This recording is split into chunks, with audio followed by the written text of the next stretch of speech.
speaking with you right now, the reason why Attorney Topacio told me to look at my phone is there are really threats to me right now. Dahil baka noon hindi alam ng iba ang ibang hawak ko maliban sa Cabral files.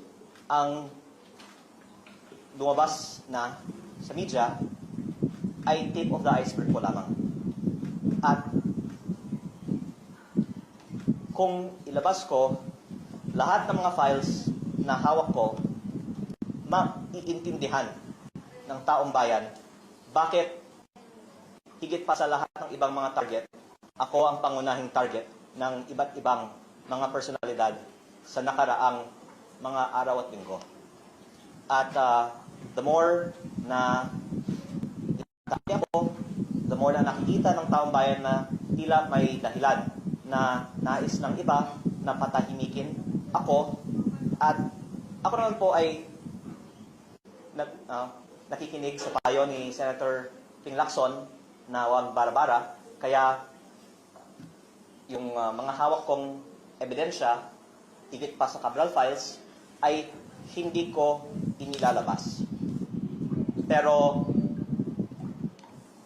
ang taong bayan na mismo ang pwedeng makakita na tila may dahilan na napakaraming mga personalidad ay umaatake sa akin. Kung ako naman po ay walang hawak na damaging evidence, siguro marami naman pong ibang atakihin nila na lang. O maraming ibang mga talakayin nila na lang. Pero ang dahilan na ang daming mga umaatake sa akin ay sa kadahilanan na ang hawak kong ebidensya ay higit pa sa Cabral files, at kung ilalabas ko ito, malaki ang magiging consequences nito para sa ating bansa, at dahil sila po ay nagmamonitor sa ating response ngayon, ako po ay sumusunod sa payo ni Senator Ping Lacson na wag bara-bara.